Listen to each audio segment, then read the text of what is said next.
on a vu un ministre Charles White en pleine ébullition, en pleine furie, en colère noire. Et ensemble, nous allons découvrir ce qui a mis Monsieur le ministre en colère. Qu'est-ce que je vous ai dit à propos des téléphones?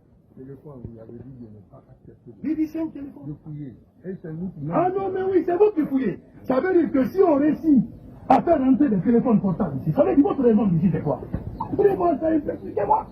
Donc que je quitte mon bureau pour venir m'arrêter. Que moi je quitte mon bureau là-bas pour venir m'arrêter. Je vous ai dit quoi à propos des téléphones portables?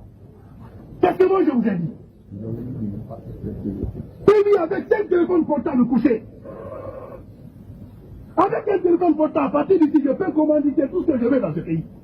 Parce que le téléphone portable, c'est un moyen de communication et d'action. Si on met quelqu'un en prison, c'est pour ne pas qu'il soit d'abord en contact avec ses faux auteurs. C'est pourquoi on le prie. S'il peut être avec le téléphone, sa raison d'être n'est pas. Vous ne pouvez pas me justifier, mais pourquoi il peut être là? 5 téléphones portables devant lui. 5 téléphones portables devant lui. Où est toi, régisseur adjoint? Où est Mamadi? Où vous êtes dans tout ça? Et moi, je dois quitter encore mon bureau tous les matins que je vienne ici. Votre raison d'être ici, c'est quoi? Que moi, je viens, je dis ça de l'aéroport comme ça, je ne vais pas rentrer chez moi. Parce que vous n'avez pas conscience de ça. Ce monsieur qui est là-bas, il est parti vers la mort. Il est parti vers la mort, il ne sera jamais aimé. D'accord. Yacine, on a vu un ministre Charles White très en colère, très remonté. Pourtant, dans son interview avec TV5 Monde, il dédouanait les gardes pénitentiaires, il essayait de calmer les choses, mais cette fois-ci, on le voit très en furie. Propagande, populisme ou quoi?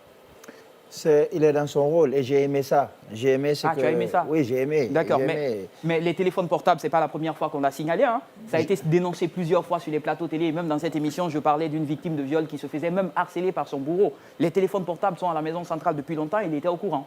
Je m'en fous de tout ça. D'accord, tu t'en fous de tout ça. J'ai aimé sa sortie. J'ai aimé le fait qu'il ait réprimandé comme ça les gardes pénitentiaires. Je pense que ce n'est pas à lui de fouiller des gens pour savoir s'il y a des téléphones ou pas. Et surtout que, malheureusement, on n'écoute pas toute la vidéo, il a appelé de l'étranger et il leur a dit, il y a des prisonniers qui ont des téléphones, allez faire la fouille et retirez-leur les téléphones. On voit la vidéo de Pivi où il a 4 téléphones devant lui et il y a un téléphone qu'il utilise pour se filmer et pour dire des choses. On voit les 4 téléphones aisément. Il y a 4 téléphones et il y a un autre qui le filme. Comment vous pouvez expliquer qu'un prisonnier puisse se comporter? On jurerait que c'est Pablo Escobar.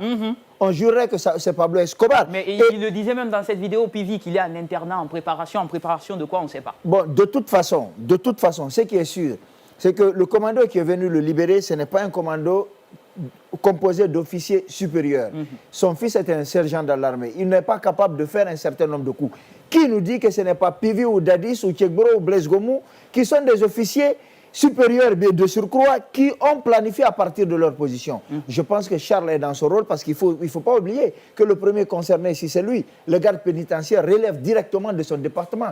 Et c'est les premiers qui sont en contact direct avec les prisonniers. S'ils ont des téléphones, ils réussissent à communiquer, eh bien, les gardes pénitentiaires doivent s'expliquer. Je comprends ce que Charles dit et je suis totalement d'accord avec lui. J'espère qu'il ne s'arrêtera pas à ce coup de gueule-là et qu'il va poursuivre tous ces gardes pénitentiaires qui étaient là et qu'il laisse ces choses, le régisseur, son adjoint, tous ceux qui étaient là de garde, qu'ils vont faire la prison pour leur légèreté. Mais il paraîtrait qu'il avait déjà fait une descente précédemment à cause des téléphones. Mais est-ce que quelque part, on ne voit pas un certain laxisme du ministre à faire appliquer ses décisions? Non, mais il ne peut pas venir tous les jours. Oui, mais il peut faire pas venir appliquer tous ses les décisions, jours. c'est la moindre des choses. Justement, faire appliquer ces décisions, l'une des choses à faire aujourd'hui, c'est de faire en sorte que ces gens-là, ceux qui sont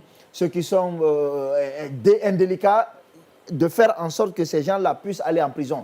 Si ce régisseur-là se retrouve dans la cellule, celui qui va venir après lui va faire attention. Ça marche.